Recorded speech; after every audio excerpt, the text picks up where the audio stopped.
لتاکلوا فریقا، کہیں ایسے نہ ہو جائے کہ تم کرنے لگو، کھانے لگو، لینے لگو۔ کھانے سے دونوں جگہ مراد یہی ہے کہ ہڑپ کرنا۔ اردو میں یہ بڑا اچھا لفظ ہے، ہڑپ کرنے کا مطلب یہ کہ ساری چیزیں کور کر لیتا ہے، جتنی بھی گڑبڑ ہے مال کی۔ لتاکلوا فریقا من اموال الناس، تاکہ تم لوگوں کے مالوں میں سے کوئی حصہ تم نہ لینے لگو، بالاسم، گناہ کے ساتھ۔ دیکھا ہے اللہ نے ایک دوسرے کے مال کی کتنی حرمت بیان کی ہے، کتنی عزت بیان کی ہے کہ کسی بھی آدمی سے مال لینا اس کی مرضی کے بغیر یہ جائز نہیں۔ وَأَنْتُمْ تَعْلَمُونَ، اور تمہیں علم بھی ہے، جان بوجھ کے ایسی حرکتیں کرتے ہو۔ ایک تو یہ کہ کسی کا پیسہ آ گیا، آدمی کو نہیں پتا چلا، اللہ سے معافی مانگ دیتا ہے، پیسے لوٹا دیتا ہے، اور طریقے بھی ہیں۔ اور ایک یہ ہے کہ انسان جان بوجھ کے ایسی حرکت کرے، کسی کے مال کو لوٹے۔ خدا نے کہا نہ مال لوٹنا ہے، نہ ان ذرائع کی طرف جانا ہے جن کے ذریعے مال لوٹا جاتا ہے۔ حکام تک پہنچنے سے منع کر دیا نا، یعنی اس نیت سے بادشاہوں اور حکمرانوں تک نہیں جانا کہ تم ان کے پاس مال پہنچا کے مزید مال ان کے ذریعے سے بنانے لگ جاؤ، یہ نہ کر۔ یسألونک، اور وہ آپ سے سوال کرتے ہیں، عن الاہلہ، اہلہ جمع ہے حلال کی، اور حلال کل بتایا تھا چاند، کون سا؟ پہلے دن کا، پہلی سے لے کے تیسری تک کے چاند کو حلال کہتے ہیں، اور 10 نام ہیں عربوں کے ہاں، مہینہ 30 اور 29 کا ہوتا ہے نا، تو اس لیے ان کے ہاں 9 یا 10 نام ہیں چاند کے۔ جب کوئی ہلال کہتا ہے تو دوسرا سمجھ جاتا ہے کہ پہلی سے لے کے تیسری تک کے کسی رات کا واقعہ ہے۔ اسی طرح جب کوئی کہتا ہے بدر تو اس کا مطلب یہ ہے کہ 14ویں کے چاند کیا، وہ کہتا ہے بدر کی رات میں یہ قصہ ہوا، مطلب یہ کہ 14ویں کی رات کو یہ قصہ ہوا۔ اور قمر وہ عام طور پہ، اور محاق وہ چاند جو آخری 3 راتوں میں آ جاتا ہے کہ اس میں اس کی روشنی ختم ہو جاتی ہے۔ تو 10 یا 9 نام ہیں چاند کے عربوں کے، اس لیے کہ انہوں نے چاند پہ ہی سارے حساب کتاب کرنے ہوتے تھے۔ تو اللہ تعالیٰ نے فرمایا ہے کہ آپ سے سوال کرتے ہیں۔ عبداللہ ابن عباس رضی اللہ عنہ نے کہا کہ رسول اللہ صلی اللہ علیہ وسلم کے صحابہ رضی اللہ عنہ اتنے ادب اور احترام والے تھے کہ وہ سوال پوچھتے تھے جس کی انہیں ضرورت پیش آتی تھی، تو پورے قرآن پاک میں وہ کہتے تھے 12-13 سوالات ہیں جن کا اللہ نے جواب دیا۔ یعنی جیسے یہودی اور منافق رسول اللہ صلی اللہ علیہ وسلم کو تنگ کرنے کے لیے پوچھتے تھے نا، ویسے کوئی نہیں پوچھتا تھا۔ یسألونک عن الاہلہ، اور آپ سے سوال پوچھتے ہیں کہ چاند جو ہے کیوں آخر بڑھتے بڑھتے 14ویں تک چلا جاتا ہے، پھر وہ کم ہوتے ہوتے بالکل غائب ہو جاتا ہے۔ یہ اس کے بڑھنے میں کم ہونے میں حکمت کیا ہے؟ قل ہی مواقیت، آپ ان سے ارشاد فرما دیجئے کہ یہ اوقات ہیں۔ میقات کی جمع ہے مواقیت، یعنی وقت متعین کرنے کے لیے چاند ہیں، للناس لوگوں کے لیے کہ لوگ اپنے وقت کا حساب کریں، اور وقت کتنا ہے کیا ہے، اوقات کا تعین چاند کے ذریعے کریں۔ شرعاً ہے یہ فرض کفایہ کہ کہیں بھی چاند کے اوقات سے لوگ کام کرنے لگیں تو باقی لوگوں سے وہ گناہ نہیں ہوگا، مگر اب تو چاند کا حساب چھوڑ ہی دیا ہے مسلمانوں نے، سب سورج کے ہی کیلنڈر پہ ہوتا ہے۔ تو اللہ تعالیٰ نے فرمایا کہ لوگوں کے لیے وقت ہے یہ اس کا متعین کرنے کا، والحج، اور یہ جو تم سوال کر رہے ہو کہ چاند کم کیوں ہوتا ہے زیادہ کیوں ہوتا ہے، اس سوال کو نہیں کرنا چاہیے۔ یہ تو دیکھو تم سیدھی طرح یہ بات سمجھو کہ چاند کیوں ہیں، وہ لوگوں کے اوقات مقرر ہوتے ہیں اور حج کے لیے۔ وَلَيْسَ الْبِرُّ، اور یہ کوئی نیکی نہیں، بِأَن کہ تم لوگ تَأْتُوا الْبُيُوتَ گھروں میں داخل ہو، مِن ظُهُورِهَا گھروں کے پیچھے سے۔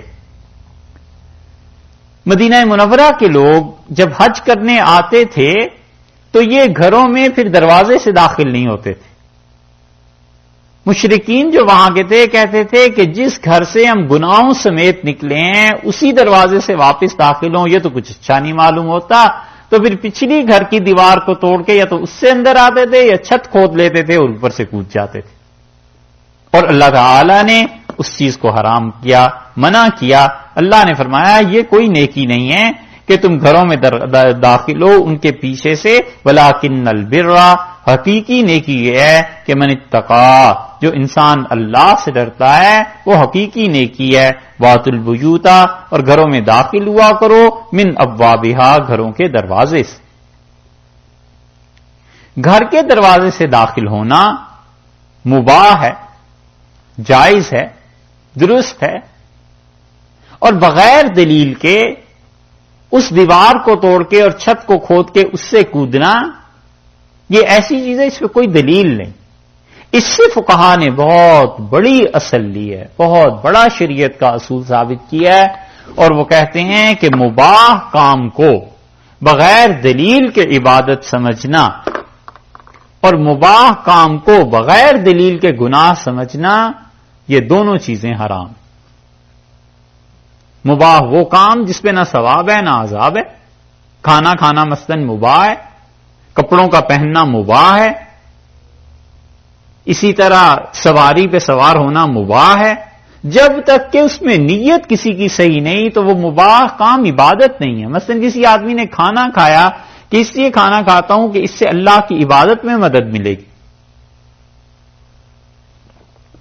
کسی آدمی نے اچھی سواری لے لی اس لیے کہ وہ کہتا ہے سواری اطمینان بخش ہونی چاہیے، اور رسول اللہ صلی اللہ علیہ وسلم سواری کے لیے اچھے جانور کو پسند کرتے تھے، وہ کہتا ہے میں اپنے زمانے میں اس چیز پہ عمل کر سکتا ہوں، اچھی لے لی، تھی مباح، لیکن اس مباح کو اچھی نیت نے عبادت بنا دیا، اور یہی اگر وہ سواری اس لیے لیتا کہ لوگوں کو پتا چلے میرے پاس کتنا پیسہ ہے اور لوگوں پہ ذرا روک پڑے، تو یہ اس کی نیت اس مباح کو حرام کر دیتی۔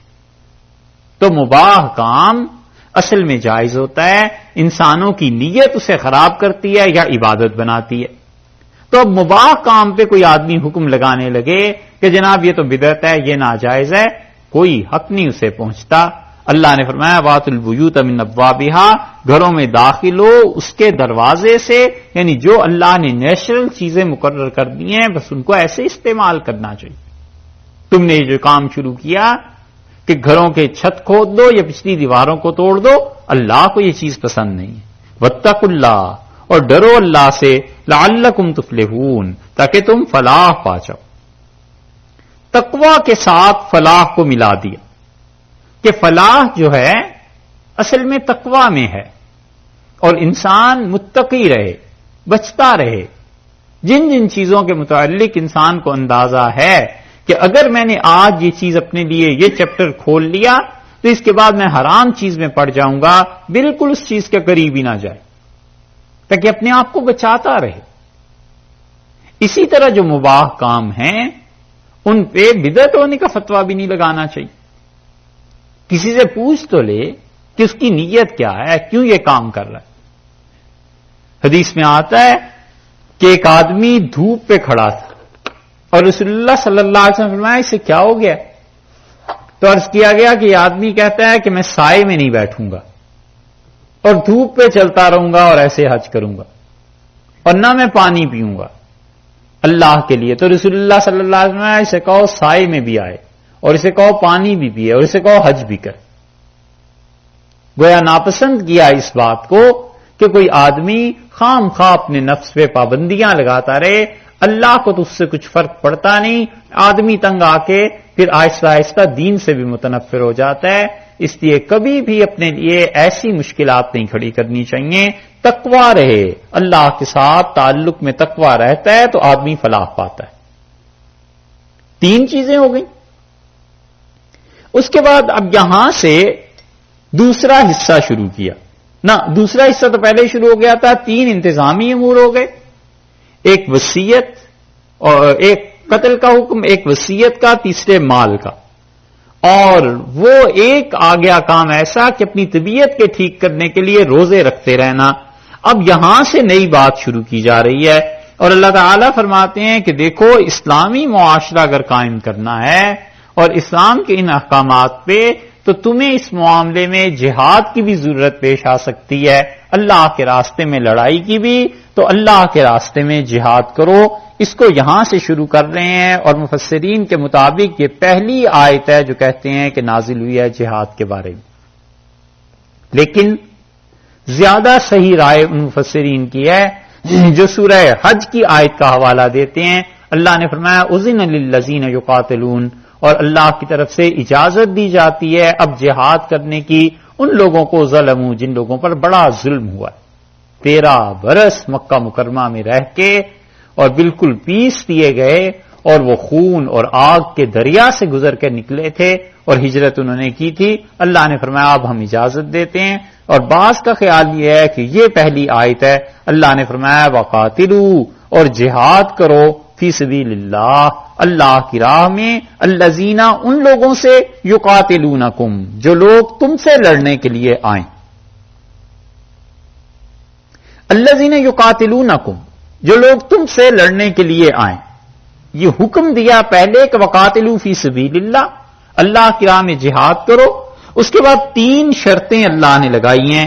پہلی 2 شرطیں تو یقاتلونکم سے معلوم ہوتی ہیں کہ مطلب جنگ کا آغاز کفار کریں، لڑنے کے لیے وہ آئیں، یہی فرمایا نا جو تم سے لڑنے آئیں، تو جو آتے ہی نہیں لڑنے ان سے کیوں لڑیں؟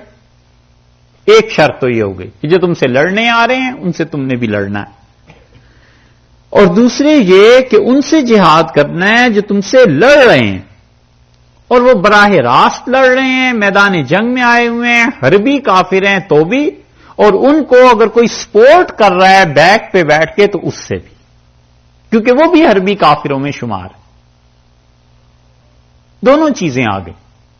کافروں میں ہمیشہ فرق کرتے رہنا چاہیے، حربی کافر قرآن اور حدیث اور فقہ اسے الگ بتاتی ہے، اور اس کے مقابلے میں دوسرے کافر جو عام ہوتے ہیں انہیں الگ بتاتے ہیں۔ یہ اتنا بڑا فرق ہے کہ عام مسلمانوں نے جب سے یہ سمجھنا چھوڑ دیا ہے، یہ چاہتے ہیں کہ ان کے جذبات میں بہہ کے ہر آدمی نے فتویٰ دے کہ جی یہ بھی جائز ہے اور یہ بھی جائز ہے۔ حربی کافروں سے صرف لڑنا جائز ہوتا ہے، دوسرے کافروں سے لڑنا جائز ہی نہیں۔ ایک مملکت ہے، اس کے باشندے ہیں، شہری ہیں، ان کو کس بنیاد پہ آخر جا کے مارا جائے اور قتل کیا جائے؟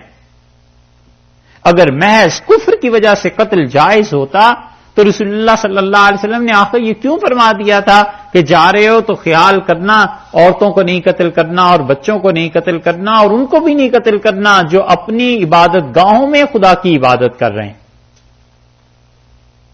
سوچنے کی باتیں۔ اس لیے حضرت ابوبکر رضی اللہ عنہ نے جب پہلا لشکر بھیجا ہے تو انہوں نے 10 چیزوں سے منع کر دیا، ان کا یہ بھی نہیں کرنا، یہ بھی نہیں کرنا۔ اس میں انہوں نے فرمایا کہ دیکھو جہاد کرو گے تم اللہ کی راہ میں جاؤ گے، مگر بچوں کو قتل نہ کرنا، عورتوں کو قتل نہ کرنا، جو تم سے لڑنے نہیں آتے یعنی عام پبلک شہری انہیں فرمایا قتل نہ کرنا، جو بیٹھے ہوئے ہیں اپنی عبادت گاہوں میں انہیں قتل نہ کرنا، جو درخت پھل دیتے ہیں انہیں قتل نہ کرنا، زراعت زمینیں جو ہیں جن پہ فصلیں لگی ہوئی ہیں انہیں تم نے خراب نہیں کرنا۔ 10 چیزوں سے منع فرما دی۔ یہی حدیث میں آیا ہے کہ رسول اللہ صلی اللہ علیہ وسلم جب بھیجتے تھے منع کرتے تھے کہ جو لوگ تمہارے مقابلے میں نہیں آئے نہ قتل کرو۔ ایک غزوے سے واپس آ رہے تھے، غالباً حنین تھا، اور ایک عورت کی لاش رسول اللہ صلی اللہ علیہ وسلم نے دیکھی اور ناراضگی حسرت سے فرمایا کہ اس بیچاری نے کیا گناہ کیا تھا، لوگوں نے اسے کیوں مار دی؟ اگر محض کفر وجہ ہے نا قتل کرنے کی تو آخر ان سب کو ایکسیپشن کیوں دی گئی؟ اسی لیے دوسری آیت سے دوسری شرط یہاں سے نکل آتی ہے کہ ان سے لڑائی کرو جو تم سے لڑنے آتے ہیں۔ ایک تو صورت یہ ہے کہ براہ راست آ رہے ہیں، ایک براہ راست نہیں آ رہے بلکہ بیک پہ بیٹھ کے وہ ان کو لڑا رہے ہیں، تو وہ بھی اسی حکم میں آ گئے۔ 2 باتیں ہو گئیں۔ تیسری شرط کہ ان سے نہیں لڑنا جو لوگ لڑنے نہیں آ رہے، یقاتلونکم کے اس لفظ سے تینوں چیزیں ثابت ہو جاتی ہیں کہ جو لڑنے نہیں آ رہے تم بھی ان سے نہیں لڑ سکتے۔ اور پھر یہ فریضہ فرد کا نہیں ہے، یہ حکومت کے کام ہے۔ ولا تعتدوا، اور حد سے نہ بڑھ جانا، جتنی لڑائی میں حد ہے بس اس پہ رہنا، یہ نہیں ہے کہ جس نے ہتھیار پھینک دیے اب تم اس کو بھی قتل کرنے لگ جاؤ. اس نے شکست مان لی اور یہ اپنے غصے اور انتقام کی آگ میں اس کو بھی کرنے لگ جائے، یہ نہیں. یہ جہاد جو ہے اللہ نے ایسی ایسی پابندیاں اس چیز پہ لگائی ہیں کہ انسان کی طبیعت صاف ہو جاتی ہے، جی جاتا ہے اس کافر کو قتل کر دے، مار دے. اللہ نے کہا وہ لا الہ الا اللہ کہہ دیتا ہے، خبردار جو اسے چھیڑا، بالکل نہیں اسے مار سکتے تم. اتنا بڑا ہتھیار اللہ نے کافروں کو دے دیا ہے. کافر سکھاتے ہیں ایک دوسرے کو، فرض کر لو کہ مسلمانوں کو مارو، اور جب تم پہ مارنے لگے، فائر کرنے لگے، تم لا الہ الا اللہ پڑھ دینا. اب کیا کرے گا؟ جذبات کی بات نہیں کی شریعت نے. اور اسی وجہ سے رسول اللہ صلی اللہ علیہ وسلم نے ایک صحابی رضی اللہ عنہ کو شدید الفاظ ارشاد فرمائے. جب پتا چلا کہ ایک آدمی کو قتل کر دیا ہے اور اس نے صرف اتنا کہہ دیا تھا کہ سباتو، میں نے دین چھوڑ دیا اپنا، اور انہوں نے کہا اچھا اب جب ہم مکہ فتح کرنے جا رہے ہیں تو تم اب یہ کہتے ہو، اور پہلے تم لوگ ہمارے بڑے مخالف تھے. انہوں نے کہنا تھا اسلم تو میں نے اسلام قبول کیا، یہ نہیں کہا. دیہاتی تھا، بکریاں چلا رہا تھا. اس نے جب دیکھا ان صحابی رضی اللہ عنہ کو تو اس کا سبات تو میں اپنے دین سے ہٹ گیا، اور انہوں نے اسے مار دیا. اوفو، رسول اللہ صلی اللہ علیہ وسلم تک اطلاع پہنچی. صحابہ رضی اللہ عنہ کہتے تھے اتنی تیزی سے اٹھے ہیں حضرت صلی اللہ علیہ وسلم کہ اوپر کی جو چادر تھی وہ بھی پوری طرح نہیں لی اور کمر مبارک نظر آ رہی تھی آپ کی پیٹھ. اور حضرت صلی اللہ علیہ وسلم بھاگے ملتزم کی طرف اور دونوں ہاتھ جا کے ملتزم پہ بیت اللہ پہ رکھ دیے اور آپ نے فرمایا اللہم انی بریئن، اللہ یہ جو کچھ اس نے کیا ہے میں اس سے بالکل بیزاری کا اظہار کرتا ہوں، میں نے اس سے نہیں کہا تھا. اور آپ نے فرمایا کہ اگر قیامت میں وہ اپنا کلمہ لے کے آ گیا تو پھر تم کیا کرو گے؟ اور وہ کہتے ہیں پھر تیسری بات جو بار بار میں نے بڑے دبے لفظوں میں عرض کیا، میں نے کہا اللہ کے رسول وہ تو ہمیں دیکھ کے یہ بات کہہ رہا تھا، دل سے اسلام نہیں قبول کیا. تو حضرت صلی اللہ علیہ وسلم میرے فکرے کو محسوس کیا اور آپ نے کہا ہلا شققت قلبہ، پھر تو نے اس کا دل چیر کے کیوں نہیں دیکھ لیا کہ دل سے کہہ رہا ہے یا زبان سے کہہ رہا ہے؟ ہلا شققت قلبہ، تم نے اس کا دل نہیں چیر لیا. اور وہ کہتے تھے مجھے اتنی شرمندگی ہوئی اس بات پہ کہ میں نے کہا کاش میں آج ہی مسلمان ہوا ہوتا کہ یہ گناہ بھی دھل جاتا کفر کے ساتھ. اس لیے جہاد میں ایسی باتیں نہیں ہیں کہ انسان کے دل میں جو آئے کرتا رہے. شریعت نے سخت پابندیاں اس پہ بھی لگائی ہیں کہ انسان بہرحال انسان. حضرت معاویہ رضی اللہ عنہ عیسائیوں سے معاہدہ ہو گیا. ترمذی کی دوسری جلد کے بالکل کتاب الجہاد میں آغاز میں ہی کہیں آتا ہے. معاہدہ ہو گیا عیسائیوں سے کہ ہم تم پہ حملہ نہیں کریں گے، اور حملہ اگلے دن جس دن معاہدے نے پورا ہونا تھا اس سے پہلی رات کو مسلمانوں کو اندازہ ہوا کہ یہ تو کسی اور موڈ میں ہے، لڑائی ہو جائے گی. تو حضرت معاویہ رضی اللہ عنہ نے کہا چلے جاؤ اور گھوڑے دوڑاؤ ان کی زمین. اور فوج چل پڑی. فوج جب چلی ہے ہزاروں کے حساب سے گھوڑے سرپٹ دوڑ رہے ہیں. حضرت معاویہ رضی اللہ عنہ آگے جا رہے ہیں. ایک صحابی رضی اللہ عنہ آئے اور چیخ رہے تھے ان کا وفان لا غدر، وفان لا غدر، معاہدوں کو پورا کرنا چاہیے، معاہدے توڑنے ٹھیک نہیں ہیں. حضرت معاویہ رضی اللہ عنہ کا کیا ہو گیا؟ انہوں نے کہا میں نے رسول اللہ صلی اللہ علیہ وسلم سے سنا ہے، آپ نے فرمایا تھا جب دشمن سے معاہدہ کرو تو اسے پورا کرو، اسے توڑو نہیں، اور ابھی رات باقی ہے. یہ آپ نے کیا کیا؟ ہم تو معاہدہ نہیں توڑ سکتے. حضرت معاویہ رضی اللہ عنہ رکے اور پوری فوج کو انہوں نے کہا واپس چلو، رسول اللہ صلی اللہ علیہ وسلم نے ہمیں منع کیا اس بات سے. فوج جب فتح ہو رہی ہو اور گھوڑے دوڑا رہی ہو، اس فوج کو واپس کرنا کوئی بچوں کا کھیل ہے؟ ایک آدمی ایک لفظ نہیں بولا اور سب کے گھوڑے پھر گئے کہ رسول اللہ صلی اللہ علیہ وسلم نے یہ فرمایا. اس لیے یہ جہاد پہ آپ دیکھتے جائیے آیات اور دیکھتے رہیے کیا کیا پابندیاں خدا نے لگائی ہیں. اپنے نفس کی حسرتوں کو کافروں پہ پورا کرنے کا نام نہیں، یہ ایک ڈسپلنڈ فوج ہے. بہت سے اصول ہیں اس کے. ارشاد فرمایا حد سے نہ بڑھنا، بس جن کو قتل کرنا ہے انہی تک. ان اللہ لا یحب المعتدین، اور لوگوں اللہ ان کو پسند نہیں کرتا جو حد سے بڑھ جاتے ہیں. وقتلوہم، یہ آیت نازل کن کے بارے میں ہوئی ہے یہ بھی تھوڑا سا سن لیجیے. رسول اللہ صلی اللہ علیہ وسلم مکہ مکرمہ سے آئے، مدینہ منورہ سے آئے مکہ مکرمہ حدیبیہ کے معاملے میں، اور آپ نے کرنا تھا عمرہ، اور عمرے پہ روک دیے گئے۔ اس کے بعد والی آیات تو آ رہی ہیں عمرے کے متعلق کہ جن کافروں نے آپ کو روک دیا ان کا کیا حکم ہے، ایک، اور یہ کہ جن کافروں نے پچھلے برس روکا تھا 6 ہجری میں، اب 7 میں جب عمرہ کرنے جا رہے ہیں تو ان کا کیا حکم ہے، 2، اور تیسرے وہ کافر ہیں جو مکہ مکرمہ میں ہیں، مشرک ہیں، قتل کرنے کے لیے آئے ہیں، تم نے ان کے مقابلے میں کیا کرنا ہے۔ تو یہ جو پہلا گروہ سمجھ لیں آپ اسے کہ وہ لوگ جو مکہ مکرمہ کے کافر تھے، مسلمانوں کو قتل کرنے کے لیے آ رہے تھے، یہ آیت اس کے بارے میں نازل ہوئی ہے۔ اللہ نے فرمایا وَاقْتُلُوهُمْ، اور تم انہیں قتل کرو۔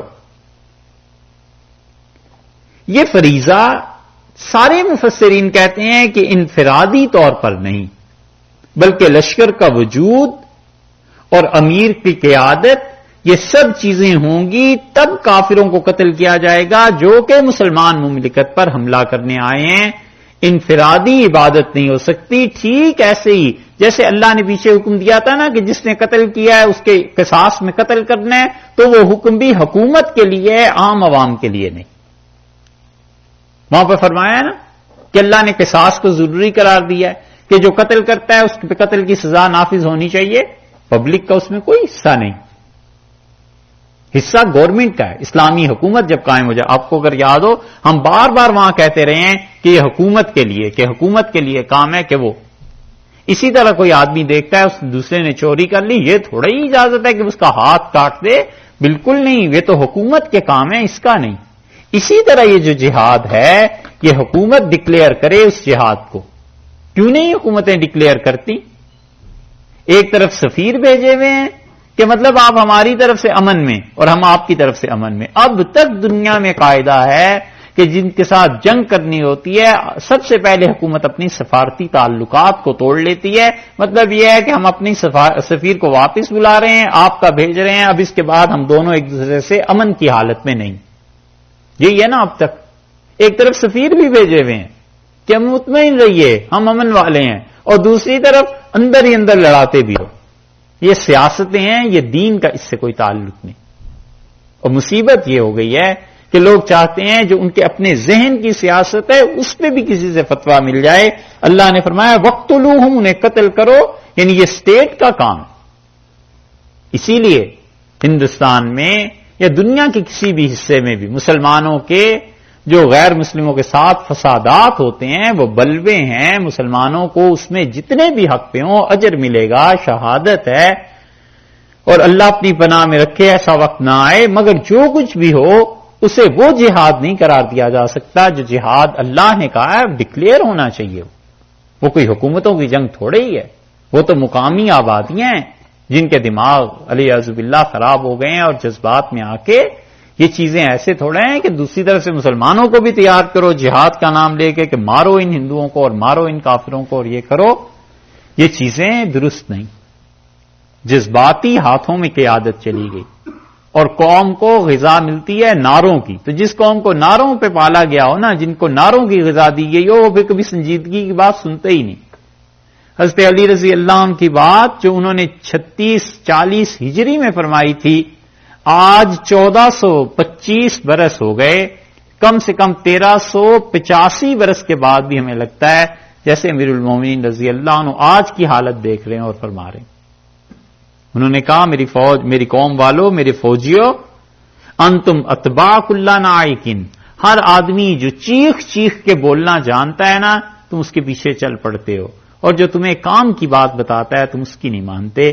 اسی لیے دیکھو جب تک، بڑی حکمت کی بات کی، ارشاد فرمایا کہ جب تک کسی کی بات مان کے کوئی نہیں چلتا اس وقت تک اس کی باتوں کی حکمت سامنے نہیں آتی۔ یعنی تم ہماری مان کے ہی نہیں چلتے تو تمہیں کیا پتا چلے گا کہ اس میں کیا حکمت ہے۔ اور ارشاد فرمایا جو چیخ چیخ کے بولنا جانتا ہے تم سب اس کے پیچھے چل پڑتے ہو۔ حضرت عبداللہ ابن عمر رضی اللہ عنہ نے کہا کہ جو کوے کی طرح چیخنا جانے لوگ اس کے پیچھے چل پڑتے ہیں، اور جو حکمت کی بات کرتا ہے اس کی نہیں سنتے۔ تو وقاتلوہم، قتل کرو انہیں، وقتلوہم، انہیں قتل کرو، ان کے خلاف جہاد کرو۔ یہ رسول اللہ صلی اللہ علیہ وسلم کا حکم ہے، اور صحابہ رضی اللہ عنہ کو جب اسٹیٹ قائم ہو گئی، حیث ثقفتموہم، تم انہیں جہاں کہیں بھی پاؤ ان کے ساتھ جنگ کرو. وہ عرب کے جس حصے میں آتے ہیں تمہیں قتل کرنے کے لیے، تم بھی وہاں پہنچ کے ان کے ساتھ لڑائی کرو. وَأَخْرِجُوهُمْ، اور انہیں نکالو. اس آیت کو ذرا سمجھیے، اس میں ہے کیا؟ وَأَخْرِجُوهُمْ، اور انہیں نکالو. کہاں سے؟ من حیث، جہاں سے اخرجوکم، انہوں نے تمہیں نکالا ہے. یہ ہے جہاد کی پہلی علت، یہ ہے جہاد کی وجہ پہلی کہ کیوں جہاد کریں، کیوں ماریں، کیوں لڑیں. اللہ نے کہا وَأَخْرِجُوهُمْ مِنْ حَيْثُ أَخْرَجُوكُمْ، انہیں نکالو وہاں سے جہاں سے انہوں نے تمہیں نکالا ہے. 13 برس جو تم اس جگہ پر رہے ہو اور ان کے مظالم برداشت کرتے رہے ہو، نکالو انہیں وہاں سے. تو اس سے معلوم ہوا کہ یہ آیت نازل ہوئی ہے در حقیقت مکہ مکرمہ کے ان لوگوں کے بارے میں جو کافر تھے اور مسلمانوں کو ستاتے رہے. ایک ترجمہ. دوسرا ترجمہ یہ کیا گیا ہے کہ وَأَخْرِجُوهُمْ، اور انہیں نکالو من حیث أَخْرَجُوكُمْ، جہاں سے نہیں، من حیث، جس طرح انہوں نے تمہیں نکالا ہے. تم انہیں نکالو جس طرح انہوں نے تمہیں نکالا ہے. 2 حکم ہو گئے. ایک تو یہ کہ ان سے لڑو، انہیں نکالو اس جگہ سے، اور ایک یہ کہ جس طرح سے. تو اس جگہ سے نکالو مکہ مکرمہ، جس طرح سے یعنی تمہارا غلبہ جب ہو جائے اگر اس بستی پہ تو وہ بھی جائیں اور ہجرت کر جائیں اور چھوڑ جائیں. والفتنۃ، اور یاد رکھو کہ شرک یہ دوسری وجہ ہے جہاد کی. کیوں جہاد کریں؟ والفتنۃ، اور جہاد اشد، والفتنۃ، اور کفر اشد من القتل، قتل سے بدتر چیز. ان کا قتل کرنا تم سمجھتے ہو کہ گناہ ہے؟ نہیں، یہ جو خود گناہ کر رہے ہیں نا، شرک اور کفر، یہ اس سے بھی بدتر چیز دنیا میں پھیلا رہے ہیں. مارو انہیں. ولا تقاتلوہم. اچھا، اس میں دیکھیں 3 آپشنز ہو سکتی تھی نا، اللہ نے 2 دی ہیں. ایک آپشن یہ تھی کہ قتل کرو، لڑو ان سے. دوسرے یہ کہ انہیں نکال دو مکہ مکرمہ سے. تیسرے یہ بھی تو ہو سکتا تھا کہ انہیں غلام بنا لو اور جزیہ ان سے لیتے رہو. یہ ہے نا آپشن، شریعت نے دی ہے. لیکن اللہ نے مکہ والے کافروں کے لیے آپشن نہیں دی. یہ آپشن دی ہے اہل کتاب کے بارے میں کہ کہیں بھی تمہاری لڑائی کہیں اور ہو جائے تو وہاں تو ہو سکتا ہے کہ میدان جنگ میں دشمن کو قتل کر دو، انہوں نے تمہیں قتل کر دیا. ایک، تم نے ان پہ فتح پا لی اور انہیں ان کی زمینوں سے بے دخل کر دیا. 2، اور تیسری چیز یہ کہ تم ان پہ فدیہ لیتے رہو. اللہ نے یہاں آپشن نہیں دی کیونکہ مکہ مکرمہ ایک ایسی جگہ بنانی تھی جہاں خدا کی توحید کا غلبہ رہے، مسلمانوں کا سینٹر قائم ہو، ان کا اپنا مرکز قائم ہو، ان کی اپنی حکومتیں قائم. اس لیے اہل مکہ کے لیے اللہ نے اس چیز کی اجازت نہیں دی. والفتنۃ اشد من القتل، اور یاد رکھو شرک قتل سے بڑا فتنہ ہے. یہاں جن لوگوں نے فتنے سے مراد جنگ لی ہے انہوں نے بڑی غلطی کی ہے. مراد یہ ہے کہ جو فتنہ شرک کا ہے نا، کفر کا، یہ بہت بڑا گناہ ہے بنسبت قتل کے. ایک بات. دوسری بات یہ پیش آئی کہ اگر ہم عمرہ کرنے جائیں 7 ہجری میں، صحابہ رضی اللہ عنہ کی بات، اور وہاں پر یہ لڑائی شروع کر دیں تو پھر کیا کریں؟ وہاں لڑنا ہے یا نہیں؟ اللہ تعالی نے فرمایا وَلَا تُقَاتِلُوهُمْ، اور ان سے نہ لڑنا. عند المسجد الحرام، مسجد حرام کے پاس ان کا قتل نہ کرنا. حتیٰ، یہاں تک کہ یقاتلوکم، وہ تم سے جہاد لڑنے لگیں. فی، اس میں. فَإِن قَاتَلُوكُمْ، اور اگر تم سے وہ لڑتے ہیں فَقْتُلُوهُمْ، تو تم ان سے بھی لڑو، انہیں بھی قتل کرو. پھر پتا چلا کہ اپنے ہاتھ باندھے رکھنے ہیں، ابھی نہیں لڑنا جب تک کہ وہ حملہ نہ کریں، یا جب تک آثار یقین تک نہ پہنچ جائیں کہ اب انہوں نے مارنا ہی مارنا ہے. یقین ہو جائے پھر تم جہاد شروع کر سکتے ہو، یہ نہیں. فَإِن قَاتَلُوكُمْ فَقْتُلُوهُمْ، اور اگر تم سے وہاں لڑتے ہیں بیت اللہ میں تو تم بھی ان سے لڑو. كَذَلِكَ جَزَاءُ الْكَافِرِينَ، اور یہ وہ جزا ہے جو کافروں کو ملنی چاہیے، پہنچنی چاہیے تاکہ کفر کا خاتمہ ہو. فَإِنِ انْتَهَوْا، اور اگر وہ باز آ جائیں کس چیز سے؟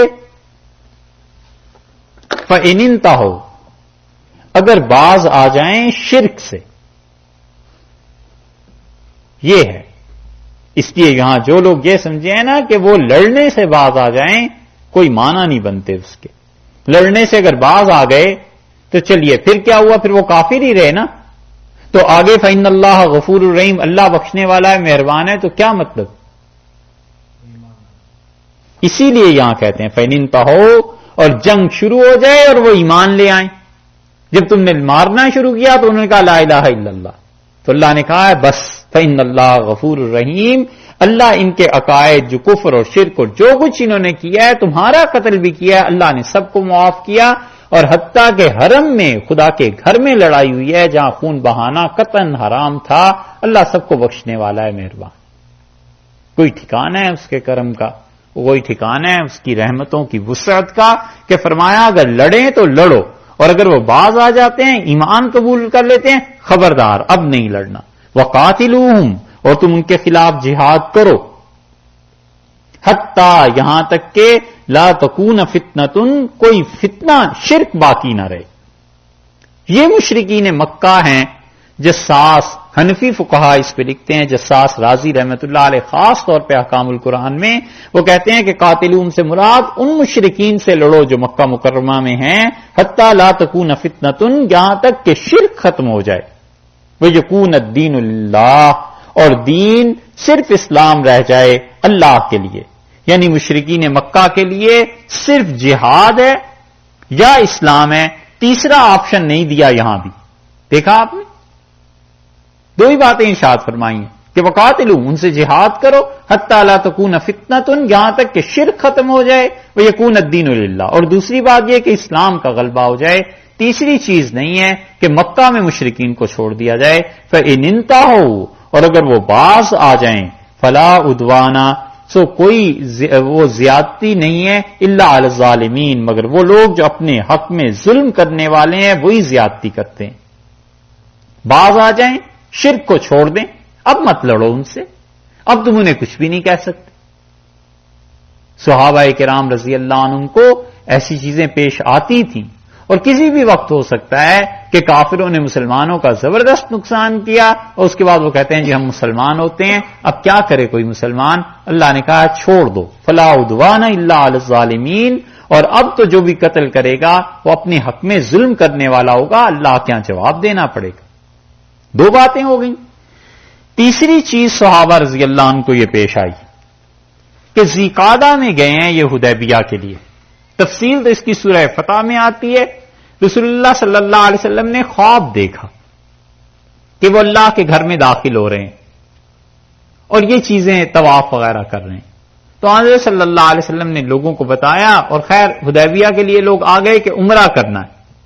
اللہ تعالی نے وہ جو عمرے پہ آئے ہوئے تھے یہ آئے تھے ذیقعدہ میں، اور ذیقعد، ذی الحج، محرم 3 اور رجب یہ 4 مہینے عزت والے.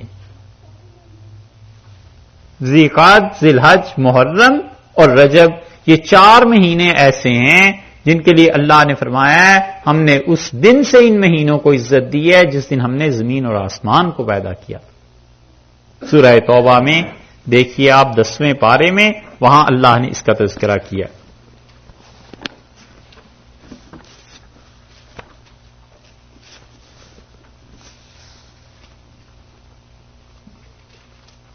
سورہ توبہ 10واں پارہ اور آیت نمبر ہے 36.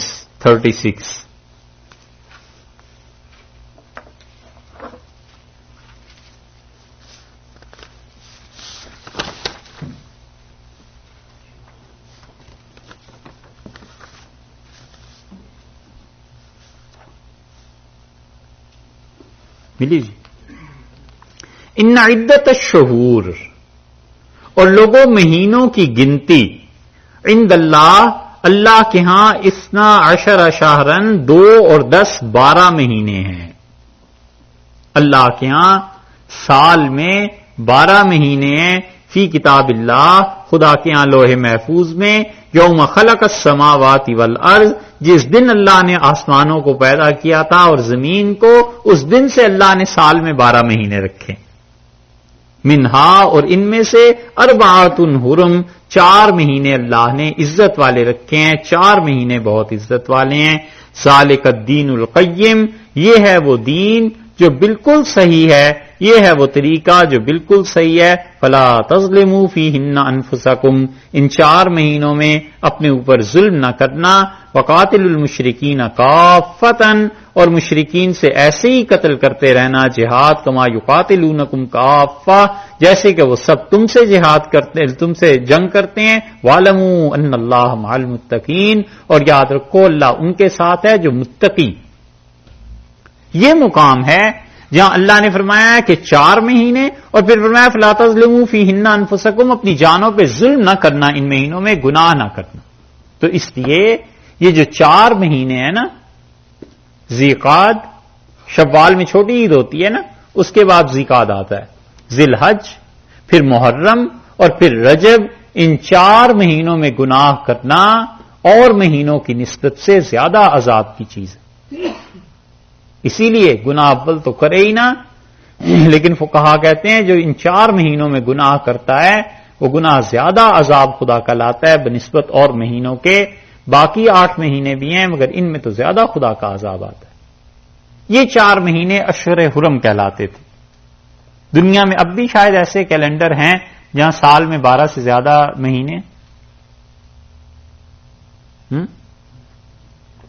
نہیں. چل، اور 4 مہینے عزت والے. اب تو مسلمانوں میں بھی اس کا کوئی نہیں ہے. اب کتنے لوگوں کو یہ حکم پتا ہے پہلے سے؟ 1 2 6 7 دلہ اچھے خاصے لوگوں کو پتا ہے. بہت اچھا ہے. یہ دیکھا قرآن کا یہ حکم. اللہ نے فرمایا ہے کہ وہ 4 مہینے عزت والے، ان میں گناہ نہیں کرنا. یعنی خدا نے انہیں اپنے قرب کے لیے رکھا ہے. اور اس کا الٹا مفہوم بھی کہ 4 مہینوں میں جو عبادت کرے گا اللہ کا زیادہ قرب اسے نصیب ہوگا. تو ارشاد ہوا، صحابہ رضی اللہ عنہ نے سوچا ہم تو جا رہے ہیں ذیقعدہ میں، آگے آ جائے گا ذی الحج، عمرہ ہم نے ذیقعدہ میں کرنا ہے، اور اگر ان مہینوں میں لڑنا پڑ گیا تو پھر کیا ہوگا؟ پہلے تو سوال یہ تھا کہ اس جگہ پہ لڑنا پڑ گیا، مکہ مکرمہ میں، حرم میں، تو اللہ نے فرمایا کہ تم خود نہ لڑنا، ولا تقاتلوا عند المسجد الحرام، مسجد حرام کے قریب ان سے نہ لڑنا، حتی یقاتلوکم فیہ، یہاں تک کہ وہ تم سے لڑے. جگہ کا فیصلہ ہو گیا. اب ٹائم کا مسئلہ تھا کہ ذیقعدہ کا مہینہ عزت والا ہے. اللہ نے فرمایا ہے الشہر الحرام، اور عزت والے مہینے بالشہر الحرام، ان کا مقابلہ ہے عزت والے مہینوں سے. یعنی اگر وہ ان مہینوں کی عزت کو برقرار رکھیں، نہ لڑیں، نہیں لڑنا چاہیے انہیں. تم بھی خبردار بالکل نہ لڑنا. والحرمات، اور حرمتیں اور عزتیں قصاص، برابری کی بنیاد پہ، یعنی برابری کی بنیاد پہ. اگر وہ اس جگہ کا احترام کریں گے ہم بھی کریں گے، اگر وہ اس مہینوں کا احترام کریں گے ہم بھی کریں گے، اور اگر وہ ان مہینوں کا احترام نہیں کرتے تو پھر ادھر سے بھی کوئی توقع نہیں ہے. فمن اعتدى علیکم، سو جو کوئی آدمی تم پر، جو لوگ تم پر زیادتی کریں، فاعتدوا علیہ، تم ان پر زیادتی کرو. اعتداء کا لفظ استعمال کیا، یہاں پر لغوی معنی نہیں ہے. مراد یہ ہے کہ تم سے لڑے تم بھی اس سے لڑو. لیکن بظاہر ایسے سمجھ میں آتا ہے کہ وہ اگر زیادتی کرے تو تم بھی زیادتی کرو. یہ کئی مرتبہ آپ سے عرض کیا ہے کہ عربوں کے ہاں فعل اور اس کی جزا دونوں کے لیے ایک ہی قسم کا لفظ استعمال کر دیتے ہیں. انہم یکیدون کیدن، وہ چال چلتے ہیں. اللہ کہتا ہے میرے خلاف کافر با عقید و قیدہ، میں ان کے خلاف چال چلتا ہوں. حالانکہ اللہ کو کہاں کیا چال ہے. وَمَكَرُوا مَكْرًا، اور انہوں نے دغا کیا، دھوکہ دیا. وَمَكَرْنَا مَكْرًا، اور ہم نے بھی ان کے مقابلے میں دھوکہ دیا. تو عربی لغت میں فعل ایک ہی ہوتا ہے، دونوں طرف سے استعمال ہوتا ہے، لیکن دونوں طرف اس کا مفہوم الگ ہے. فعل جو شروع کرتا ہے وہ الگ چیز ہے، جس کا جواب دیتا ہے وہ تو اس کی ریٹیلیشن ہے، اس کا جواب ہے. یہ نہیں ہے کہ وہ بھی زیادتی کر رہا ہو. تو ارشاد فرمایا فمن اعتدى علیکم، اور تم پہ جو زیادتی کرے ان مہینوں میں، فاعتدوا علیہ، تو تم بھی ایسے ہی کرو. بمثل ما اعتدى علیکم، ایسے ہی جیسے تم پر زیادتی کی گئی ہے. یعنی مطلب یہ کہ تم برابر کا جواب دو. واتقوا اللہ، اور دیکھو اللہ سے ڈرتے رہنا. دیکھا ہے یہ جہاد میں پھر آ گئی نا بات، واتقوا اللہ، اللہ سے ڈرتے رہنا. کوئی زیادتی تمہاری طرف سے نہیں ہونی چاہیے. وَاعْلَمُوا، اور یاد رکھو، ان اللہ مع المتقین، اللہ ان لوگوں کے ساتھ ہے جو متقی ہیں. اللہ تعالیٰ ان لوگوں کے ساتھ ہے جو تقوی والے ہیں. خدا کی مدد اور خدا کی عنایات ان لوگوں پہ ہوتی ہیں جن لوگوں میں تقوی ہے، خدا کے ساتھ تعلق ہے. وہ کہتے ہیں کہ عربوں کی لڑائی ہوئی یہودیوں کے ساتھ، تو حکم ہوا فرشتوں کا کہ جاؤ بھئی مدد کرو عربوں کی. تو فرشتے آئے پھر واپس چلے گئے. تو پوچھا گیا ان سے کہ بھی واپس کیوں آ گئے، مدد کیوں نہیں کی؟ انہوں نے کہا ادھر اور ادھر سارے ہی ایک جیسے تھے، کچھ پتہ ہی نہیں چلا کون مسلمان، کون مصری، کون یہودی اور کون کافر، کون اسرائیل سے تعلق رکھتا ہے. تو تقوی ہو تو پتہ چلے نا کہ یہ مسلمانوں کی فوج ہے اور یہ کافروں کی فوج ہے. ایسے ہی ہے، مطلب دونوں طرف. آپ کبھی غور کیجئے گا، یعنی جتنے ہمارے حکمران پاکستان کے، یہ جب ملتے ہیں کسی بھی غیر مسلم سے، کسی غیر مسلم اسٹیٹ کے آدمی سے، حتیٰ کہ ہندوستانی ہندوؤں سے جب ملتے ہیں پاکستان کے یہ لوگ، تو سوائے رنگت سے ہی کوئی پہچان لے تو پہچان لے، باقی کوئی ظاہری علامت نہیں پتہ چلتی کہ ان میں سے واجپائی کون ہے تو مشرف کون ہے، ان میں مسلمان کون ہے اور کافر کون ہے، کچھ پتہ نہیں چلتا. اس پہ انہیں غرہ یہ ہے کہ اللہ کی مدد نازل ہوگی. اللہ نے فرمایا ہے واتقوا اللہ، اللہ سے ڈرتے رہنا. وَاعْلَمُوا أَنَّ اللَّهَ مَعَ الْمُتَّقِينَ، یاد رکھو اللہ ان کے ساتھ ہے جو تقوی والے ہیں. تو جہاں پتہ ہی نہ چلے اسلام اور کفر کا بھی، وہاں کون سا تقوی. یہ بات ہو گئی جہاد کی. اب ایک اور چیز، پہلی مرتبہ جہاد کے ساتھ اللہ نے یہ حکم دیا کہ میرے راستے میں مال کو خرچ کرو، اور ارشاد فرمایا وَأَنفِقُوا فِي سَبِيلِ اللَّهِ. اور دیکھو انفقوا اور خرچ کرو، یہ پہلے لفظ کئی بار یہ بات گزر چکی. فی سبیل اللہ، اللہ کی راہ میں خرچ کرو، یعنی جہاد جو تم کرنا چاہ رہے ہو یہ خرچ کیے بغیر نہیں ہوتا، پیسہ بھی اس کے لیے چاہیے. اور کاش اس سے وہ مسلمان نصیحت حاصل کرتے جو بغیر سائنس کے، ٹیکنالوجی کے، بغیر ویپنز کے اور بغیر تیاری کے چاہتے ہیں کہ اپنے سے 1000 گنا بڑی طاقت سے ٹکر لے لیں. اور پوچھو تیاری کتنی ہے؟ کچھ نہیں. پیسہ کہاں خرچ کر دیا ہے؟ محل بنانے میں. پیسہ کہاں خرچ کر دیا ہے؟ کیسینوز بنانے میں. پیسہ کہاں خرچ کر دیا ہے؟ دوسروں کے بینکوں میں انویسٹ کرا کے اس پہ سود لینے میں. پیسہ کہاں خرچ کر دیا ہے؟ شادی بیاہ کی رسومات میں. پیسہ کدھر چلا گیا ہے؟ جو تھوڑا بہت رہ گیا تھا مقدموں میں لگا دیا. پیسہ کدھر چلا گیا ہے؟ پیسہ اپنی ذاتی تعیشات کے لیے، قوم کے لیے نہیں. تو جب صورتحال اتنی بگڑی ہوئی ہو، پھر آدمی کہے کہ اب ٹکر لیتا ہوں، کس سے ٹکر لینی؟ اللہ نے فرمایا وَأَنفِقُوا فِي سَبِيلِ اللَّهِ، اور اللہ کی راہ میں خرچ کرو. جب قوم کے لیے خرچ کریں گے، تیاری ہوگی، پھر جا کر کہیں ٹکر کا موقع آتا ہے. ایسے تھوڑا ہی ہے. وَلَا تُلْقُوا بِأَيْدِيكُمْ، یہ دیکھیے کتنا معنی خیز جملہ ہے. اور اپنے آپ کو نہ ڈالو اپنے ہاتھوں کے ساتھ، اپنے ہاتھوں خود الی التہلکہ، ہلاکت میں نہ پڑ جانا. اپنے ہاتھوں سے اپنی ہلاکت نہ خرید لینا. دو تفسیریں اس کی گئی ہیں. یا تو مراد یہ ہے کہ اگر تم خرچ نہیں کرو گے تو تم ہلاک ہو جاؤ گے، اور یہ تو بڑی واضح ہے، اور یہی زیادہ مناسب مفسرین کہتے ہیں یہاں پہ ہے، کیونکہ پیچھے حکم آ گیا نا انفاق کا کہ خرچ کرو. اگر تم خرچ نہیں کرو گے تباہ ہو جاؤ گے، اگر خرچ نہیں کرو گے تم ہلاک ہو جاؤ گے. اس لیے اللہ کی راہ میں ان چیزوں میں خرچ کرنا چاہیے جیسے ادارے بنتے ہیں، جیسے مسلمانوں کے عام کام ہوتے ہیں، جہاں پہ مسلمانوں کو پہنچ کے اطمینان ہوتا ہے کہ یہ ترقی کا کام ہے جس سے پوری قوم فائدہ اٹھائے گی. اور دوسری تفسیر یہ کی گئی ہے کہ اللہ کی راہ میں خرچ کرو اور جہاد کو چھوڑ کر اپنے آپ کو ہلاکت میں نہ ڈالنا. اگرچہ کی ہے مفسرین نے تفسیر، لیکن وہ کہتے ہیں دوسرے حضرات کہ وہ کہتے ہیں پہلے ذکر ہے انفاق کا، تو یہاں انفاق کا خرچ کرنا یہ زیادہ بہتر تفسیر. اور دوسری کی جائے تو تم جہاد کو چھوڑ دو گے، ہلاکت میں پڑ جاؤ گے.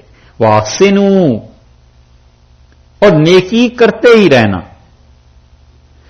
اس جملے کو کدھر ملائیں وَأَحْسِنُوا کو؟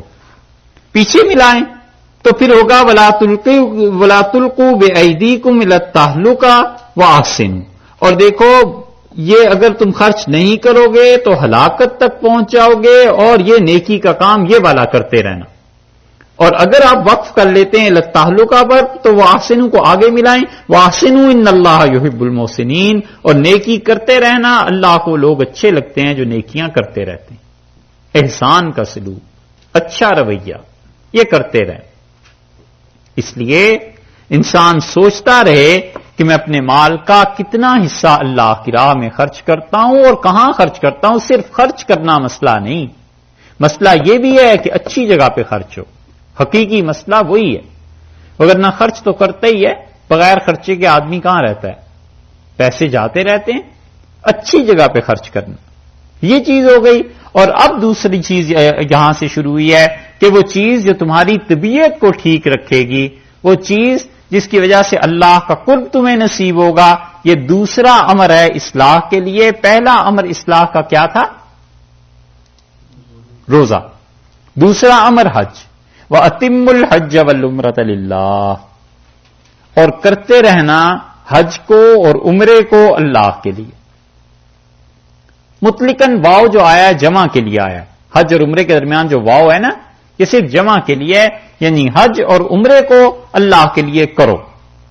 فَإِنْ أُحْصِرْتُمْ، اب صحابہ رضی اللہ عنہ چونکہ گئے تھے نا، اس وقت جب ڈر تھا کہ مشرکین روک لیں گے، اور انہوں نے روک لیا، اور نتیجے میں صلح حدیبیہ ہوئی نا، اور صحابہ رضی اللہ عنہ اور رسول اللہ صلی اللہ علیہ وسلم مکہ نہیں جا سکے، تو وہ جتنے سواری کے جانور ساتھ لے کے گئے تھے وہ تو سب کے سب کھڑے رہ گئے، کریں کیا؟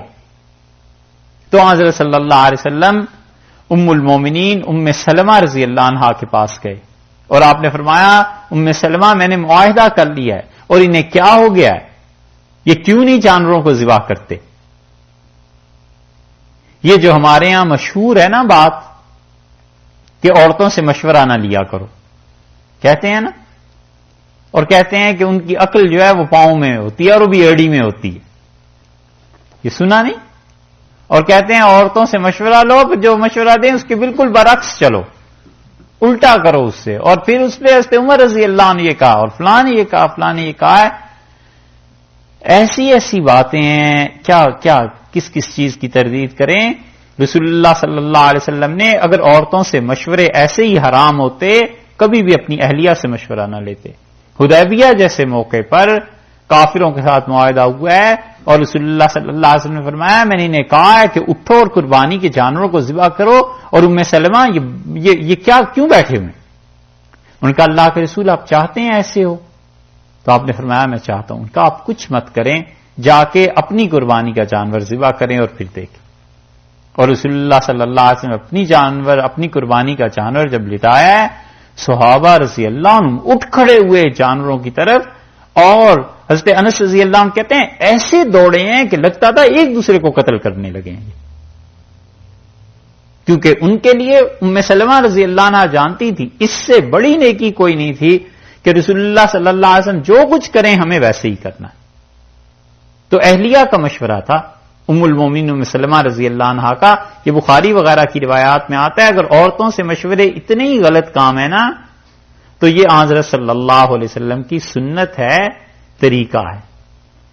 پتہ نہیں کیوں لوگ ان کی اہمیت کو اور ان کے مقام کو سمجھتے نہیں، تسلیم نہیں کرتے۔ تو ارشاد فرمایا یہاں پر اچھا مسئلہ یہ پیدا ہو گیا کہ ہوگا کیا اگر انہوں نے نہ جانے دیا؟ اللہ تعالیٰ نے اس کا جواب دیا، اللہ نے فرمایا حج اور عمرہ اللہ کے لیے کرتے رہو، فَإِنْ أُحْصِرْتُمْ، اور اگر تم روک دیے جاؤ۔ یہ آیات جو حج کی ہیں ان کا ترجمہ اور مناسب تشریح ہم آپ سے بھی کر دیتے ہیں، اور کچھ کیسٹس ہیں جو خالصتاً حج کے ہی مسائل پر ہیں، اور وہ اس بیان کے ساتھ یہ ڈال دیں گے، اور حج جس نے بھی کرنا ہوگا جب بھی ضرورت پیش آئے ان کو آپ سنیں گے، اس میں حج کی ترکیب یہ چیزیں آپ کو پتہ چل جائیں گی۔